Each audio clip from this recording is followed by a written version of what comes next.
السلام عليكم ورحمة الله وبركاته. الحمد لله نحمده ونستعينه ونستغفره ونعوذ بالله من شرور أنفسنا ومن سيئات أعمالنا. من يهده الله فلا مضل له ومن يضلله فلا هادي له ونشهد أن لا إله إلا الله وحده لا شريك له ونشهد أن محمدا عبده ورسوله. أما بعد فأعوذ بالله من الشيطان الرجيم. بسم الله الرحمن الرحيم. فمن يرد الله أن يهديه يشرح صدره للإسلام ومن يرد أن يضله يجعل صدره ضيقا حرجا كأنما يصعد في السماء. وقال تعالى: إن الله وملائكته يصلون على النبي يا أيها الذين آمنوا صلوا عليه وسلموا تسليما. اللهم صل على محمد وعلى آل محمد كما صليت على إبراهيم وعلى آل إبراهيم إنك حميد مجيد. اللهم بارك على محمد وعلى آل محمد كما باركت على إبراهيم وعلى آل إبراهيم إنك حميد مجيد. শিলাকোঠা ইমদাদুল উলুম মাদ্রাসার পক্ষ থেকে আয়োজিত আজকের এই মাহফিলের মুহতারাম সভাপতি মুআজ্জাজ উলামায়ে কেরাম, সুধী মণ্ডলী, সর্বস্তরের ভাইয়েরা, পর্দার আড়ালের মা ও বোনেরা, আল্লাহ পাকের দরবারে লাখো কোটি শুকর। আমাদের হায়াতের কিছু অংশ আজকে সুন্দর একটা পরিবেশে, রুহানি পরিবেশে, ওলামায়ে কেরামের সোহবাতে এই জান্নাতের বাগিচায় কাটানোর সুযোগ হলো। আল্লাহ পাক তৌফিক দান করলেন। এর জন্য সবাই শুকরিয়া আদায় করি আলহামদুলিল্লাহ। আমরা যত মাহফিলে যোগদান করে থাকি, প্রত্যেকটা মাহফিলেই একটা বিষয়ের মিল আমরা দেখতে পাই।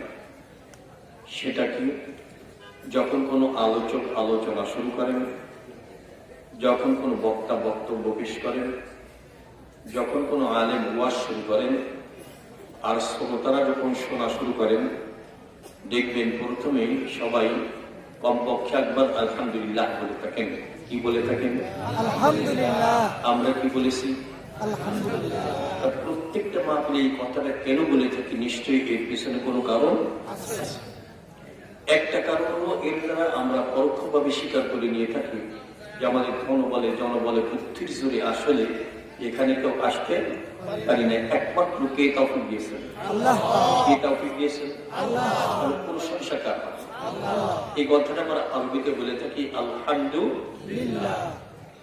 আর একটা কারণ হলো, আল্লাহ তাআলার ওয়াদা রয়েছে, তিনি বলেছেন আমার নিয়ামত বা করুণা বা অনুকম্পা পাওয়ার পর তোমরা যদি শুকরিয়া আদায় করতে পারো বা কৃতজ্ঞতা প্রকাশ করতে পারো, তাহলে অবশ্যই অবশ্যই তোমাদের জন্য নিয়ামত বা করুণা আরো বাড়িয়ে দেওয়া হবে। এ ওয়াদা কে করেছেন? কে করেছেন? আল্লাহ তাআলা কি কখনো ওয়াদা খেলাফ করেছেন? আগামীতে করবেন?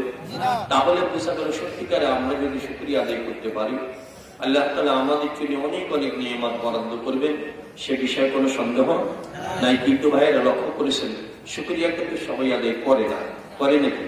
আর করতেও পারে না। কারা শুকরিয়া আদায় করে? যারা নিয়ামত পাওয়ার পর সন্তুষ্ট হয় বা খুশি হয় বা যাদের ভালো লাগে, তারাই তো শুকরিয়া আদায় করে, কথা ঠিক না? তাহলে একটা প্রশ্ন সৃষ্টি হলো, আপনারা এখানে আসতে এবং বসতে পেরে, বিশেষ করে এই মাহফিলে যোগদান করতে পেরে আসলে কি সবাই সন্তুষ্ট হয়েছে? খুশি হয়েছে? আপনাদের ভালো লেগেছে? আমার দেখতে মন চায় কে কে সন্তুষ্ট হয়েছে? তাহলে মনে করেন খুশি, আবার শুকরিয়া আদায় করে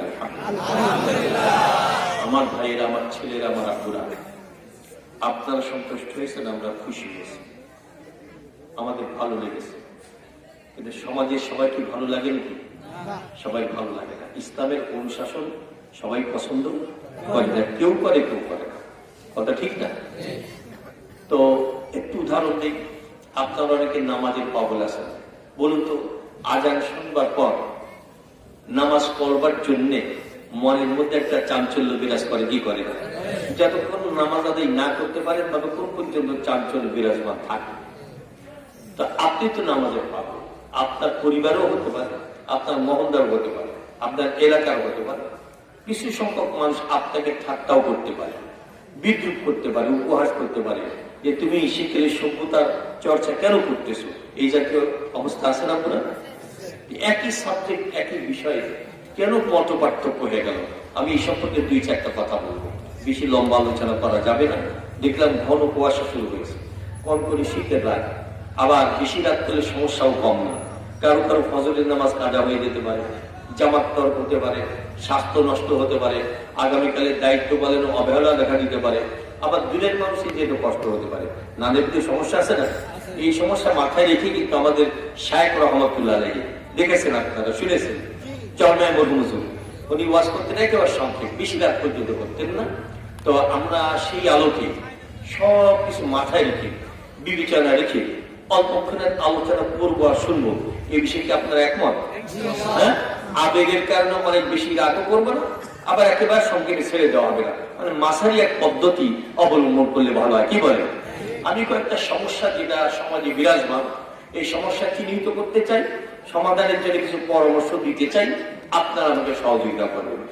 এই যে সমস্যাগুলো আছে, এর কারণটা কি, এটা কারণ উদ্ঘাটন করা দরকার। আপনার কি আমাকে সহযোগিতা করবেন? টাকা দিয়ে না, টাকার দরকার নেই, পয়সার দরকার নেই। আমার কাছে যে টাকা আছে তা দিয়ে ইনশাল্লাহ পৌঁছাতে পারবো। ঢাকা আল্লাহ পাক যদি বাঁচিয়ে রাখেন, আল্লাহ পাক ইচ্ছা করলে টাকা পয়সা লাগবে না। আমি কিছু প্রশ্ন করবো, আপনার জবাব দিবেন, এই হলো টোটাল সহযোগিতা। পারবেন না ইনশাআল্লাহ? আপনার ইমানি জবাব যদি আপনাদের জবাব থেকে দেয়, এটা আপনাদের নাজাতের ওসিলা হয়ে যেতে পারে, পারে না? আপনি ইমানি কথাই বলবেন, তা আমিও বক্তা, আপনারও বক্তা, তা আল্লাহ পাক সবাইকে কবুল করে নিতে পারেন, কথা ঠিক না? আপনার আমাদের কি পরিচয়? আমাদের সমাজের মানুষের পরিচয় কারো কারো, কেউ কেউ এমন আছে আল্লাহ পাককে মানেই না, মানে আল্লাহ পাক যে আছেন এটাও স্বীকার করেন, আছে না? আবার কিছু আছে আল্লাহ পাককে স্বীকার করে, হুকুম মানে না, কথা ঠিক না? আর কেউ কেউ আছে আল্লাহ পাকের হুকুম মানার জন্য পাগল করা থাকে। বিভিন্ন শ্রেণীর মানুষ আছে। আপনার কে কোন স্তরে জানি না, তো আমি আলোচনার মধ্য দিয়ে চেষ্টা করব প্রত্যেককে আত্মনির্ণয় সুযোগ দেওয়া, যে আমার অবস্থাটা কি, আমি কোন অবস্থানে আছি, এটা নির্ণয় করার দরকার আছে না? আপনারা সবাই রাজি আছেন? এই যে নির্ণয়টা করতে চান কবে? কবরে যাওয়ার পর? আগে? কবে? 2025 সালে, 24, 23 পদ্মা সেতু উদ্বোধনের পর? আপনার আত্মনির্ণয় এক্ষুনি করা লাগে। কেন? নিঃশ্বাসের নাই। আপনারা বলুন তো, আমরা বর্তমানে যে জিন্দেগি যাপন করতেছি, এই জিন্দেগি খুব বড় না ছোট? সমান করে বলে কেমন ছোট? একটা সেকেন্ডের কথা বলার কোন সুযোগ? এই যে বসে আছে এর মধ্যেই সব সংবাদ আসতেও পারে, কথা ঠিক না? খুঁজে জিন্দেগি। আপনারা বলেন তো, এই যে একটা সত্য জিন্দেগি যাপন করতেছি, এটাই কি শেষ না আরো একটা জিন্দেগি আছে? হ্যাঁ, আছে। যারা আল্লাহ পাককে স্বীকার করে না, ওরা বলতে চায় আমরা মরে যাওয়ার পর কুচি গলে মাটির সঙ্গে মিশে যাবো, আর নাকি কিছু হবে না। নাউজুবিল্লাহ বলবেন। আমরা কি বলতে চাই? হবে কি হবে না? ওদের বলতে চাই যে দেখবি, স্বীকারও করবি, ওই দিন আফসোস করবি, ওই আফসোসে কোনো কাজ হবে না। এবার আপনারা বলেন, এই যে ছোট্ট জিন্দিগির পর আরো একটা জিন্দিগি আছে, সবার খুলে বল। এই সহযোগিতা চেয়েছিলাম, আছে নাকি? ওই জিন্দিগি ছোট না বড়? কত বড়? 1000 বছর, আরো বেশি, 1 লক্ষ, 1 কোটি বছর। পরপারের মহা জিন্দিগি সম্পর্কে একটু ধারণা দিতে চাই। বলা হয়েছে এবং এই জমিন থেকে আসমান পর্যন্ত বিশাল জায়গাটাকে যদি একটা গোডাউন মনে করে নেওয়া হয়, কি মনে করে নেওয়া হয়? আমরা বলতে এই গোডাউন কত বড় হবে বলতে পারবেন? আপনারা পারবেন না, অন্য জেলার মানুষ পারবে, সারা পৃথিবীর মানুষ বলতে পারবে। একটা ধারণা বিজ্ঞানীদের একটা উক্তি হলো, আলোর গতি 1 সেকেন্ডে 1,86,000 মাইল। মানে আলো দৌড়ায় কত? 1 সেকেন্ডে 1,86,000 মাইল। 1 সেকেন্ড কাকে বলে অনেকেই জানি, টিক টিক হয়ে গেছে 1 সেকেন্ড। এর মধ্যে আলো দৌড়াইছে কতটুকু? 1,86,000 মাইল। আপনারা 1 সেকেন্ডে যদি এত দূর যায়, 1 মিনিটে কত দূর যাবে? 1 ঘন্টায় কতটুকু যাবে? 1 দিনে কতটুকু যাবে? 1 সপ্তাহে কতটুকু যাবে? 1 মাসে কতটুকু যাবে? 1 বছরে কতটুকু যাবে? হিসাব করতে হবে, কষ্ট হবে, কথা ঠিক না বেরিয়ে। বিজ্ঞানীদের উক্তির মধ্যে একটা প্রসিদ্ধ উক্তি হলো যে মহাকাশে, মহাশূন্যে এমন কিছু তারকা বা নক্ষত্র আছে, ওদের সৃষ্টির পর থেকে প্রতি সেকেন্ডে 1,86,000 মাইল বেগে আলো আসা সত্ত্বেও অনেকটার আলো নাকি এখনো জমিনেতে আসা যায়। আপনারা জমিন থেকে আসমান, মহাশূন্যে কত জায়গা আল্লাহ ছাড়া বলতে পারবেন? কথার কথা, এই জমিন থেকে আসমান পর্যন্ত বিশাল জায়গাটাকে যদি একটা গোডাউন মনে করে নেওয়া হয়, আরে এই গোডাউন যদি সরিষা দানা দিয়ে পরিপূর্ণ করা হয়, কিসের দানা বলুন তো? সরিষা দানা। কতটা দানা হবে আপনারা বলতে পারবেন না? সারা পৃথিবীর মানুষ পারবে। এখন বলা আছে একটা কবুতর বা একটা পাখিকে লক্ষ কোটি, হাজার কোটি বছর হায়াত দিয়ে যদি বলা হয় যে 500 বছর পরে একবার আসবে, কত বছর? 500 বছর পরে কয়বার আসবে? 500 বছর পরে একবার এসে একটা করে দানা বিশাল গোডাউন থেকে দিবে। এরপর বলা হয় এভাবে নিতে নিতে নিতে নিতে কোনো না কোনো কালে, কোনো না কোনো যুগে, কোনো না কোনো সময়ে বিশাল গোডাউনে সরিষা দানা শেষ হয়ে যেতে পারে। কিন্তু জেনে নাও, তোমাদের খুদে জিন্দিগির পর মহা জিন্দিগি যেটা শুরু হবে, ওইটা কোনো দিন শেষ হবে না। যাচ্ছি কোথায়, কি নিয়ে যাচ্ছি, প্রস্তুতি কতটুকু, এক্ষুনি নির্ণয় করা দরকার, কথা ঠিক না? আমি সংক্ষেপে চেষ্টা করি। এই যে অনেকে মানে না ইসলামের অনুশাসন, আমি এটা মন্তব্য করি। সেটা হলো দুনিয়ায়, বিশেষ করে বাংলাদেশে পল্লী অঞ্চলে মুরব্বীরা বলে থাকে, যে যাকে চেনে সে তাকে মানে। এইটুকু বুঝে ফেলেছে, যে যাকে চেনে সে তাকে মানে। তাহলে আমি বলতে পারি আল্লাহ পাককে যারা চেনেছে আল্লাহ পাককে তারা মানে, কথা ঠিক না? আল কোরআন যারা চেনে আল কোরআন তারা মানে। রাসূলুল্লাহ সাল্লাল্লাহু আলাইহি ওয়াসাল্লামকে যারা চেনে তারা অবশ্যই তাকে মানে, কথা ঠিক না? বেশি বুঝতে পারলাম আল্লাহ পাককে যারা চেনে না আল্লাহ পাককে তারা মানে না, কথা ঠিক না? বেশি আল কোরআনকে যারা চিনে না আল কোরআনকে তারা মানে না, রসুলকে যারা চিনে না রসুলকে তারা মানে না। আপনারা একটা মন্তব্য শোনালাম, এই মন্তব্যকে আপনারা সবাই একমত? হ্যাঁ, আল্লাহ পাককে যারা চিনে না আল্লাহ পাককে তারা মানে না, কোরআনকে যারা চেনে না কোরআনকে তারা মানে না। আপনি এই যে মন্তব্যটা করলাম, আপনার কি সবাই একমত? কে কে একমত পুরা বুঝি নাই, কিন্তু আপনার মুখে বলেছেন, হাত দেখলে বুঝতে পারবো সবাই একমত। তাহলে আল্লাহ পাককে আমরা যদি চিনতে পারি অবশ্যই মানতে পারবো, কথা ঠিক না? আমি এই গভীর রাত্রের কোন শীতের মধ্যে যে একটা কথা বলবো, আপনারা আল্লাহ পাককে চেনানোর জন্য চেষ্টা করবো। চিনতে চাই না আমরা, চিনে এর জন্যই তো এখানে এসেছে। না চিনলে ওয়াজ মাহফিলে পাওয়া যেত না, কথা ঠিক না? তো চেনার তার কোনো সীমা সংখ্যা নাই, চেনার যত বেশি চিনতে পারবো ততই মানতে পারবো, কথা ঠিক না? আমি অতি সংক্ষেপে যত পারি সংক্ষেপে আল্লাহ পাককে চেনানোর জন্য 2-4টা কথা বলবো, আর আল কোরআনকে চেনানোর জন্য 2-4টা কথা বলবো। এরপরে মোনাজাতের দিকে যাবো। আপনারা রাজি আছেন? সভাপতির বক্তব্য আছে আমার ডাইরেক্ট দোয়া হয়তো আমি চেষ্টা করবো। আপনারা আমি তাহলে আল্লাহ পাক কত বড় তার হাতে কত শক্তি, কত ক্ষমতা, এই সম্পর্কে বোঝানোর জন্য একটু মহাকাশের বিষয়ে একটু আলোচনা করব। সময় থাকলে প্রাণী জগৎ সম্পর্কে একটু আলোচনা করব। সময় থাকলে যে পানি রাশি, জলরাশি আছে, এটা নিয়ে একটু আলোচনা করব ইনশাআল্লাহ। এর মধ্যে খুঁজলে আল্লাহ পাকের কুদরত খুঁজে পাওয়া যাবে, আল্লাহ পাকে চেনা যাবে। এই সাহসে বলতেছি। আব্বুরা আমি মহাকাশ থেকে শুরু করি, সব থেকে বলবো। মহাকাশ সম্পর্কে আমি যদি 1 বছর বয়ান করি, শেষ হয়ে যাবে আলোচনা? হ্যাঁ, যদি আমার সারা দিন দিকে আলোচনা করি, শেষ হয়ে যাবে। 2-4টা কথা বলো, আমি প্রশ্ন করলে জবাব দিবেন তো সবাই ইনশাআল্লাহ? আব্বুরা বলেন তো, আমরা দিনের বেলায় আকাশের দিকে তাকালে একটা কি দেখতে পাই? ওই সময় জবাব দেন দিকে সূর্য।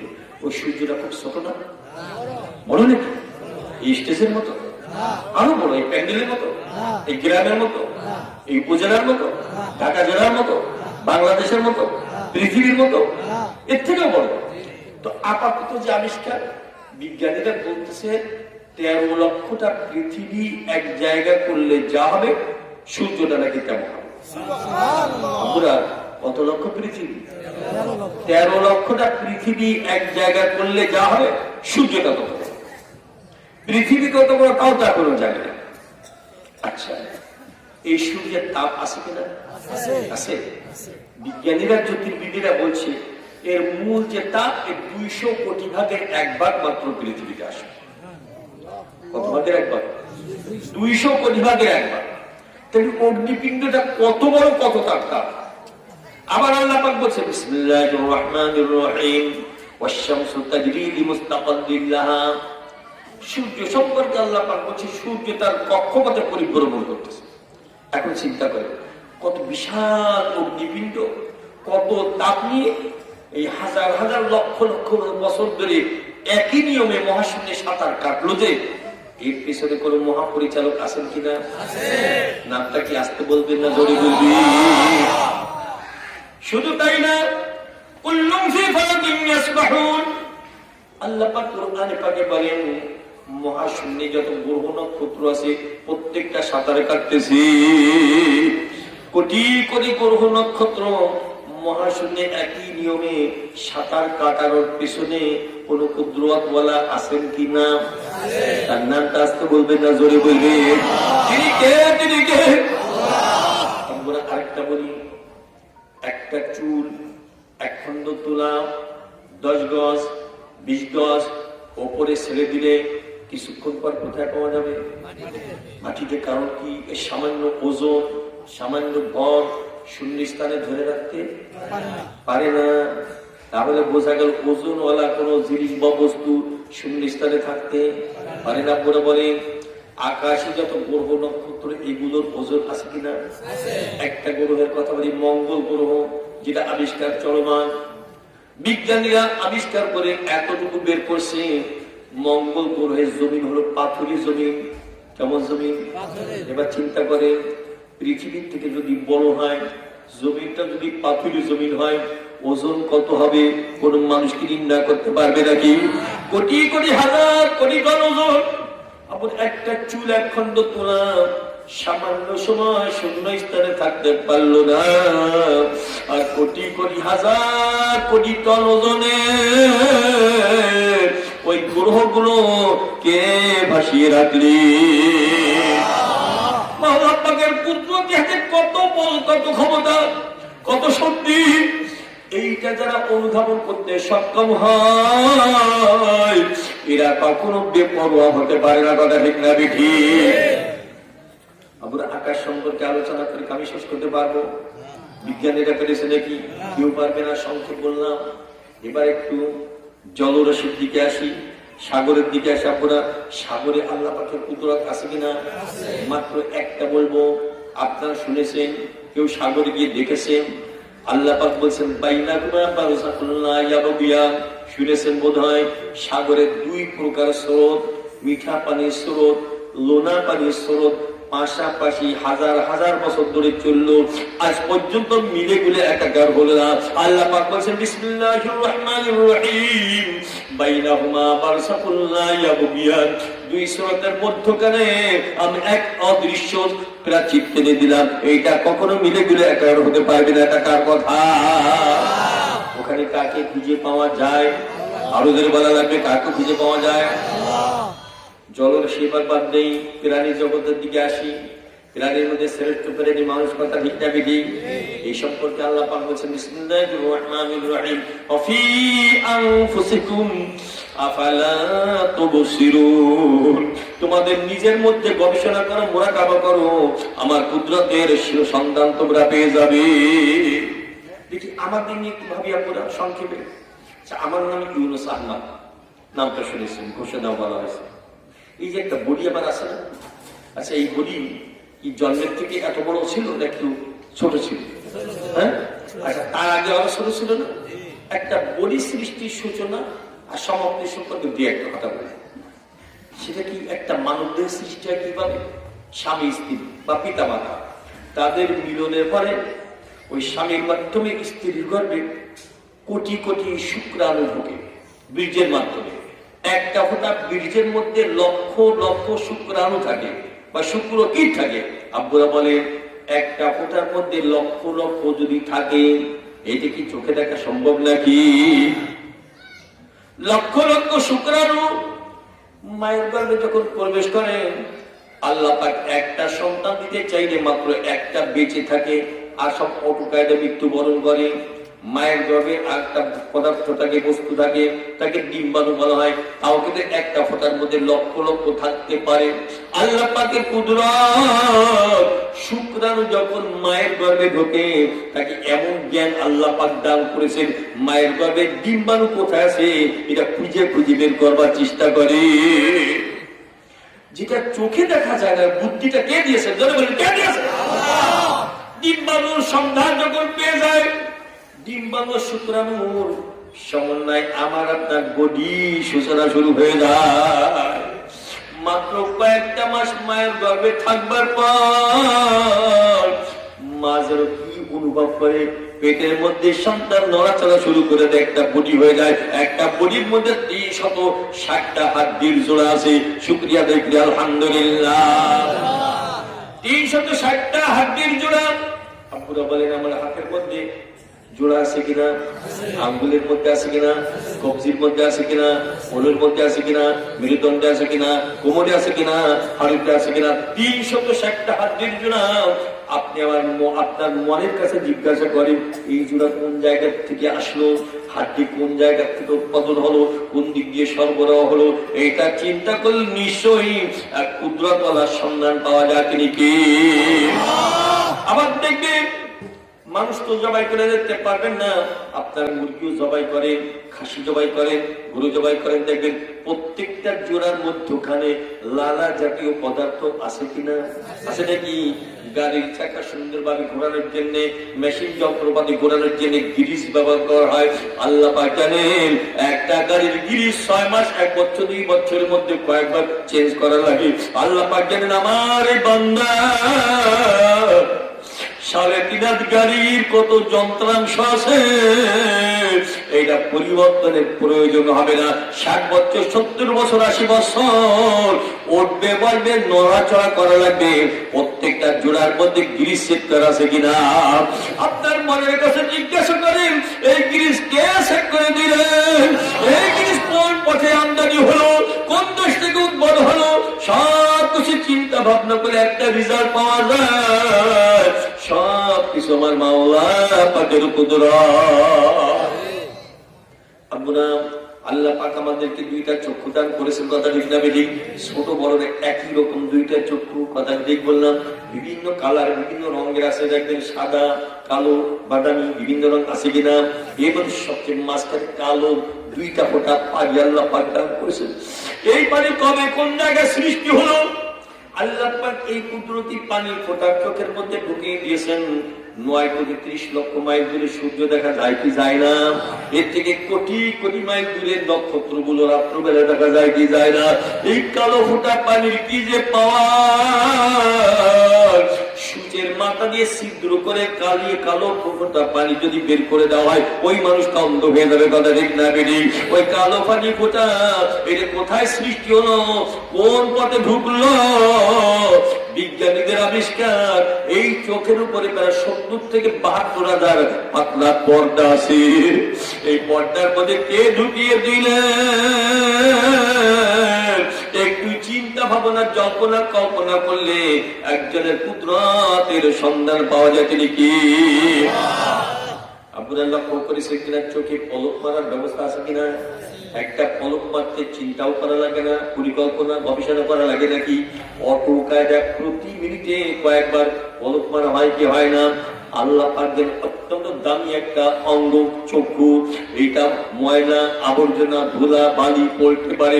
অটো কায়দায় 1 মিনিটের মধ্যে কয়েকবার পলক মারা লাগে, পলক হয়ে যায়। কথা ঠিক না বেঠিক? এইটা চিন্তা করলে কোন সৃষ্টিকর্তা বা কুদরতওয়ালার সন্ধান পাওয়া যায় কিনা? তার নাম কাস্তে বলবেন না, জোরে বলবেন, স্বাভাবিক ভাবে বলবেন না, মহব্বতের সাথে বলবেন। তিনি কে? তিনি কে? শুধু তাই না, এইভাবে একটা একটা করে অঙ্গ প্রত্যঙ্গ নিয়ে চিন্তা ভাবনা করে দেখবেন, নিশ্চয় কুদরতওয়ালার সন্ধান পাওয়া যায়। তিনি কি? ইরানি জগতের মধ্যে শ্রেষ্ঠ মানুষ একটু আলোচনা করলাম, বাইরের দিক একটু সংক্ষেপ দেখছেন, প্রত্যেকটা সংক্ষেপে আলোচনা করতেছি। ফিনিশিং দেওয়া লাগবে খুব তাড়াতাড়ি, বলবো না কেপুরা। আমরা বিজ্ঞানী বলে দাবি করি, বুদ্ধিজীবী বলে দাবি করি, অনেক বড় শিক্ষিত, দেশি সনদ বিদেশি সনদ। একটু প্রাণী জগতের দিকে যাই, দেখি আল্লাহ পাক তাদেরকে কেমন শিক্ষা দান করেছেন। ওদের শিক্ষককে যদি বলা লাগবে, আল্লাহ পাক বলছে সুম্মা হাদা, ওদেরকে আমি হিদায়াত দান করেছি। মানুষের হৃদয় এক কায়দা, আর অন্যান্য প্রাণীর হৃদয় অন্য কায়দা। কথা ঠিক না বেঠিক? দুনিয়াবি জিন্দেগি যাপনে যা কিছু প্রয়োজন, এই শিক্ষা কে দিয়েছে? কিন্তু আল্লাহ পাককে চেনা যায় কিনা? আমাদের পল্লী অঞ্চলে মা বোনেরা মুরগি পালে কি পালে না? আছে নাকি? দোহারে আছে। আচ্ছা, দেখবে মা বোনেরা মুরগির আচরণ চলাফেরা দেখে অনুমান করে ও মা হতে চায়। দেখবে সুন্দর একটা জায়গা বের করে দেয় যেখানে সুন্দরভাবে ডিমের তা দিতে পারে। আছে কিনা? পরীক্ষা করে দেখবেন। কয়েকটা ডিম যখন বসিয়ে দেয়, আপনি সিগনেচার পেন হাতে নেবেন, প্রত্যেকটা ডিমের পরে সিরিয়াল নাম্বার লিখবেন, 1 2 3 4 5 6 7 8 9 10। মাত্র কিছুক্ষণ পর, কয়েক ঘন্টা পর বা একদিন পর ওখানে উকি মেরে দেখবেন আপনি যে সিরিয়াল যেভাবে রেখেছিলেন সব ওলট পালাট হয়ে যাবে। মাঝখানের ডিমগুলো পাশে পাওয়া যাবে, পাশের ডিমগুলো মধ্যখানে পাওয়া যাবে, উপরের পাশ নিচে পাওয়া যাবে। এমনটা হয় কি হয় না?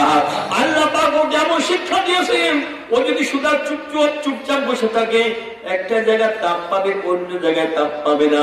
মধ্যখানের ডিমগুলো তাপ পাবে, পাশেরটা পাবে না। আল্লাহ পাক কোন জায়গায় কোন ক্লাসে ওকে শিক্ষা দিয়েছেন আল্লাহ পাক ভালো জানেন। দেখবেন উল্টায় পাল্টায় দেয়, প্রত্যেকটা ডিম যথাযথভাবে তাপ পায়। কথা ঠিক না বেঠিক? প্রত্যেকটা প্রাণী নিয়ে চিন্তা করে দেখবেন ওদেরকে কে যেন শিক্ষা দিয়েছেন। ওদের উস্তাদ একমাত্র একজন, তিনি কে? যখন সময় হয়ে যায়, দেখবেন বাচ্চা কিছুদিন পরে পয়দা হয়, হয়তো হয় না। দেখবেন মা মুরগিটা ঠিক এমন জায়গাটা ছিদ্র করে দেয় যে সোজা ওই বাচ্চার মুখটা থাকে, ঠোঁটটা থাকে। কথা ঠিক না বেটি? ও কিন্তু কোনো যন্ত্র ব্যবহার করে না। কেউ ওকে শিক্ষা দিল, এইখানে তোমার বাচ্চার ঠোঁট দুইটা আছে, সেই সোজা ছিদ্র করে দেয় কি দেয় না?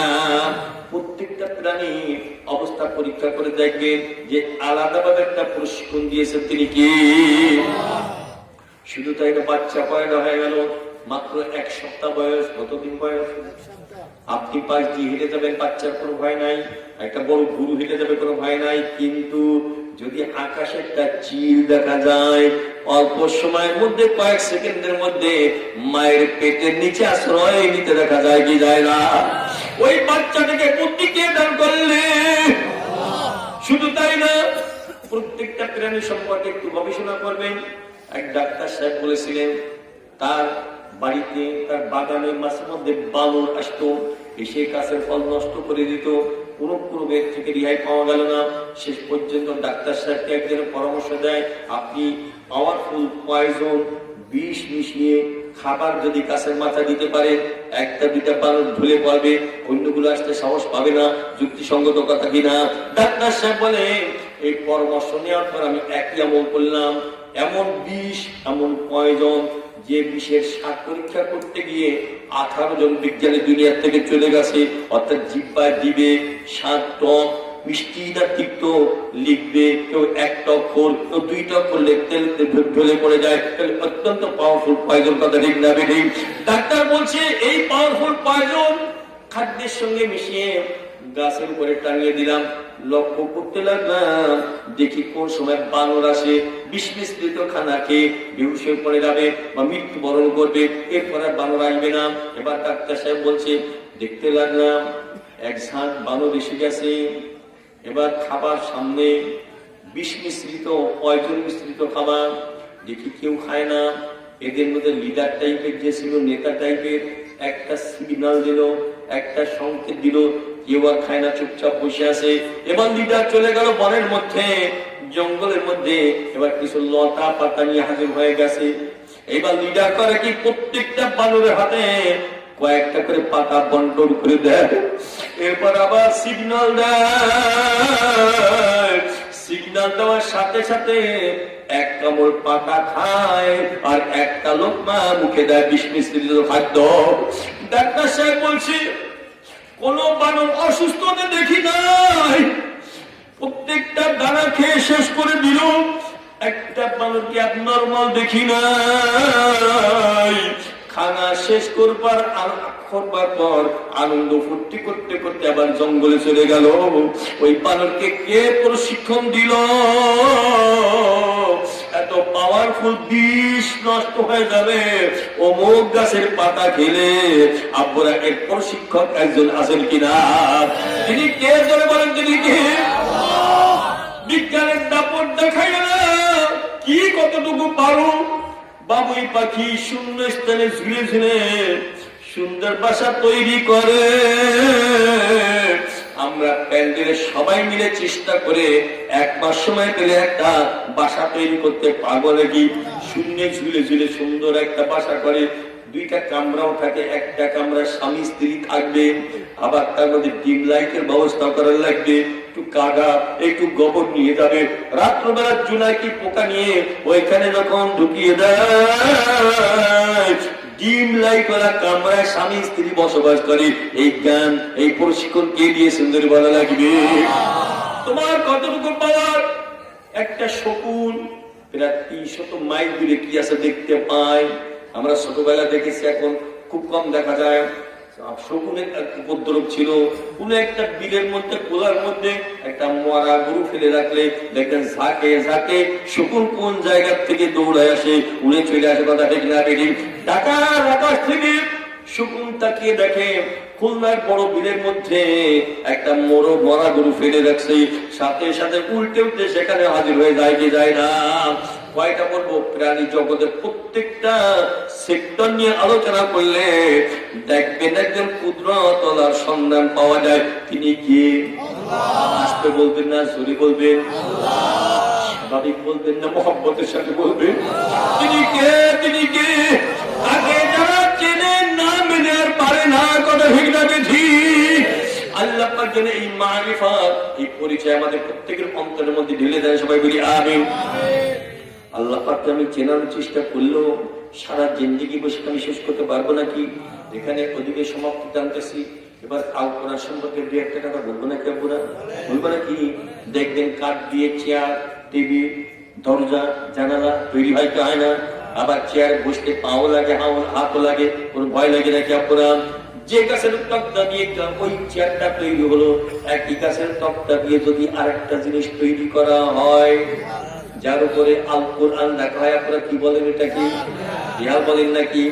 মাত্র 3 থেকে 4 দিন যদি আল কোরআন রাখার পর এলাকার সবচেয়ে দুষ্ট ছেলে তার অজান্তে অনিচ্ছায় যদি রিহালে পা লেগে যায়, আপনাদের কি মনে হয়? সাথে সাথে তার অন্তরে কম্পন শুরু হবে কি হবে না? যত বড় সন্তানই হোক না কেন, চিন্তা করবে যত পাপ করেছি এখনো গজব নাযিল হয় নাই। আজকে এমন ঘটনা ঘটে গেল, গজব অদাপদায় অতি সন্নিকটে এসে গেছে। ওর অন্তরে কম্পন শুরু হলো। মাত্র একখানা কিতাবের সম্মানের কারণে সেই কিতাবের নাম কি? সবাই জোরে বলেন নাই কেন? সেই কিতাবের নাম কি? আপুরা আমার গায়েটা কি? জামা পাঞ্জাবি আপনাদের গায়ে আছে কিনা? আপুরা জামা মাঝে মধ্যে ময়লা হয় কি হয় না? ময়লা জায়গায় রাখাও হয় কি হয় না? কোন ভয় লাগে নাকি? কোন সংকোচ বোধ হয় নাকি আপুরা? এবার যে থানের কাপড় দিয়ে আমার জামা তৈরি হয়েছে, ওই একই থানের কাপড় দিয়ে যদি আরেকটা কাপড়ের প্যাকেট করা হয়, যার মধ্যে আল কোরআন রাখা হয়, ওটাকে কি বলা হয়? জুজদান বলা হয়। মাত্র 3 থেকে 4 দিন আল কোরআন রাখার পর এলাকার সবচেয়ে বড় বিপদটা মেয়েটার অজান্তে অনিশ্চয় যদি জুজদানে পা লেগে যায়, আপনাদের কি মনে হয় ওই মেয়েটার অন্তরে কম্পন শুরু হবে কি হবে না? হয়তো ভাইকে ডাক দিয়ে বলবে, স্বামীকে ডাক দিয়ে বলবে, ছেলেকে ডাক দিয়ে বলবে, যাও ইমাম সাহেব থেকে পরামর্শ নিয়ে আসো আমার কি করে লাগবে। যার মধ্যে আল কোরআন থেকে পা লেগে গেছে, ওর অন্তরে কম্পন শুরু হলো মাত্র একখানা কিতাবের সম্মানের কারণে। সেই কিতাবের নাম কি? সবাই কি জোরে বলেছেন? আরেকবার বলবেন নাকি? সেই কিতাবের নাম কি? আব্বুরা বছরের মাস কয়টা? ইংরেজি বছরেও আরবি বছরেও একটা মাসে আপনাদের জবান থেকে শুনতে চাই, অন্যান্য মাসে একটা ফরজ আদায় করলে যে নেকি পাওয়া যায়, ওই একটা মাসের মধ্যে নফল আদায় করলে সেই সব পাওয়া যায়। আব্বুরা মাসটার নাম বলা রাখবে। কি নাজিল হয়েছিল? মাসটা কি দামি হয়ে গেছে? মাসটাও দামি হয়ে গেছে। আব্বুর বছরে 365 রাত, আরবি বছরে 355 রাত। একটা রাতের নাম আপনাদের জবান থেকে শুনতে চাই যে 1000 মাস লাগাতার উপর্যপরি পর পর নফল ইবাদত করলে যত নেকি পাওয়া যায়, ওই একটা রাতের ইবাদত করলে তার থেকে বেশি নেকি পাওয়া যায়। আব্বুরা সেই রাতটার নাম কি? আরো করে বলেন। রাতটা দামি হয়ে গেল একখানা কিতাব নাজিল হওয়ার কারণে। সেই কিতাবের নামটা বলি আল কোরআনের সোয়া লাগবার কারণে রাত দামি হয়ে গেল, মাল দামি হয়ে গেল, কাপড় দামি হয়ে গেল, কাঠ দামি হয়ে গেল। আমার প্রশ্ন, জড় পদার্থ যদি কোরআনের সোয়া লাগবার কারণে দামি হতে পারে, আমরা আশরাফুল মাখলুকাত আমরাও যদি আল কোরআন জ্ঞাপন করতে পারি, আমাদের মর্তবা বাড়তে পারে কি পারে না? আমার যুবক আপুরা, আপনারা ফেসবুক ইউজ করে থাকেন, আপনারাই বলেন মাঝে মধ্যে এই জাতীয় খবর পাওয়া যায় কিনা? 10 বছর 15 বছর আগে এক হাফেজ সাহেবের ইন্তিকাল হয়ে গেছিল, এখন সে তার কবর ভাঙ্গনে বের হয়ে গেছে। এখন অক্ষত লাশ পাওয়া যায়, এমনকি কাপড়ের কাপড় অক্ষত এবং নতুন দেখা যায়, আর প্রমাণ পাওয়া যায় কি যায় না? আমি নিজেই শুনেছি মেঘনার পরে একটা পুরাতন কবর ভেঙে একটা লাশ বের হয়ে আসছিল। এলাকার চাঞ্চল্যের সৃষ্টি হলো, সবাই বলা বলি করে এত পুরাতন কবর, এত পুরাতন লাশ, কিন্তু লাশটা অক্ষত দেখা যায়, এমনকি কাপড়ের কাপড় সাথে দপদপ করতে দেখা যায়। কেউ চিনতে পারে না। হয়তো একজন মুরব্বী টাইপের লোক বলে যে আমার মনে আছে এইখানে কাকে দাফন করা হয়েছিল। সে বলতে চায় প্রায় 18 বছর আগে, কত বছর?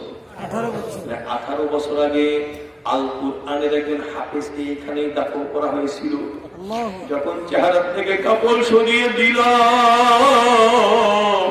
সবাই বলা বলি করে অন্য কারোর লাশ নয়, এ তো সেই হাফেজ সাহেবের লাশ। আপনার তার সিনার মধ্যে কার কালাম ছিল? আমার বিশ্বাস আল কোরআন বক্তি ধারণ করে যখন মাটির গর্তে ঢুকতেছিল, আল্লাহ পাক তেমন যেন কবরের মাটিকে বলে দিয়েছেন, হে কবরের মাটি, যার সিনার মধ্যে আমার কালাম জমা আছে, খবরদার কিয়ামত পর্যন্ত তার সাথে বিয়াদবি করা যাবে না, এমনকি তার পোশাকের সাথে বিয়াদবি করা যাবে না। আপনার তার সিনার মধ্যে কার কালাম ছিল? আল্লাহর কালাম। আমরা কি সে আল কোরআন আপন করতে রাজি আছি কিনা? কেউ না, সবাই কবে থেকে চেষ্টা করবো? আগের থেকেও চেষ্টা অনেকেই করে থাকে। এখন পুরাপুরি আরো কঠিন ভাবে, মজবুত ভাবে আপন করার চেষ্টা করব। এই মর্মে একটা সিদ্ধান্ত সবাই নিতে রাজি আছেন নাকি? কবে সিদ্ধান্ত নেবেন?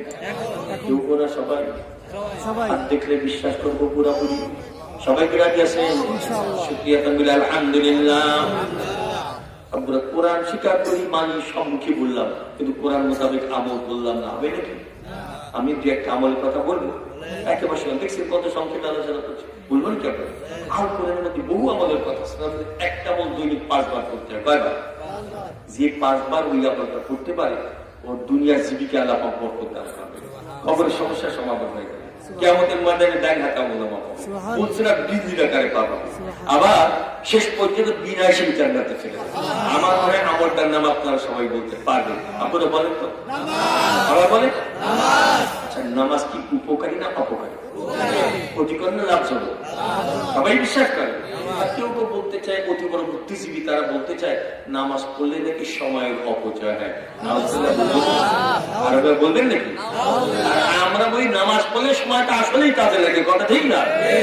নামাজের মধ্যে যে কিছু আছে বিশ্বাস করেন আপনারা? তা শুনেছি ছোটবেলার থেকে, বলেছি অনেকবার, শুনেছি। আজকে সংক্ষেপে দেখাতে চাই নামাজের মধ্যে কিছু আছে কিনা, দেখাবো নাকি? একেবারে সংক্ষেপে। আমাকে দুইজন যুবক দেন এখনই, দুইজন। কয়জন? একজন হতে হবে পাক্কা নামাজি, আরেকজন হতে হবে কাট্টা বেনামাজি। কয়জন হল? প্রথম জন কি পাক্কা নামাজ, দ্বিতীয় জন কি কাট্টা বেনামাজি। দুইজনকে স্টেজে দাঁড় করা। মধ্যখান থেকে একজন বুদ্ধিমান ভাইকে বলেন, ভাইজান এদের কাউকে আপনি চিনেন? বলেন, তা তো চিনি না। এর মধ্যে একজন পাক্কা নামাজি আছে, আরেকজন কাট্টা বেনামাজি আছে, একটু পার্থক্য করে দেখাতে পারবেন? মোমেন যদি হয় বলে ইনশাআল্লাহ চেষ্টা করলে পারবো। এবার দেখবেন এক কদম দুই কদম করতে করতে স্টেজের পাশে আসবে। এবার ওদের হাতের দিকে তাকাবে না, পায়ের দিকে তাকাবে না, পোশাকের দিকে তাকাবে না, বারবার বারবার করে দুইজনের চেহারার দিকে নজর করা শুরু করে দিবে। কয়েক সেকেন্ড নজর করবার পর একজনের হাত ধরে বলবে, ইনশাআল্লাহ এই ছেলেটা পাক্কা নামাজি। আবার প্রশ্ন করবেন, আপনি চিনেন না? আন্দাজে বললেন। এখন বলবে, চিনিও না, আবার আন্দাজেও কিন্তু বলি না। তোমরা কেন দেখো না এই ছেলের চেহারায় একটা নুরানি আভা দেখা যায়? একই এলাকায় বসবাস করলো, একই সূর্যের তাপ পেল, একই অক্সিজেন গ্রহণ করলাম পুরা। এই ছেলের চেহারা উজ্জ্বল আবার কেন ফুটে উঠলো? পিছনে কারণ আছে কিনা? আমার উস্তাদ বলেছিলেন, কেউ যদি আল্লাহ পাককে সিজদা দেয়, ও কেমন যেন নূরের রুমালের উপরে সিজদা দেয়। নূরের রুমালের উপরে সিজদা দিতে দিতে দিতে দিতে ওর কলবখানা আলোকিত হয়, হৃদয়খানা আলোকিত হয়। শুধু দেয় না, ওর চেহারা একটা উজ্জ্বল আভা দেখা যায় কি দেয় না? আমি একটা দেখালাম, আপনার একটা দেখান। এই এলাকার মাঝে মধ্যে শোক সংবাদ শোনা যায় নাকি? নামাজিও মরে যায়, বেনামাজিও মরে যায়। খবরটা মিথ্যা বলে আমাকে খুশি করার চেষ্টা করার দরকার নাই। আব্বুরা বলে, পাক্কা নামাজি ছেলেটা ইন্তিকালের পর আগে যে চেহারা ছিল, ইন্তিকালের পর তার চেহারা আরো উজ্জ্বল হতে দেখা যায় কি যায় না? শুধু তাই না, তাহাজ্জুদ গুজার সুন্নাতের পাগল, জিকিরের পাগল আল্লাহ পাকের আসে।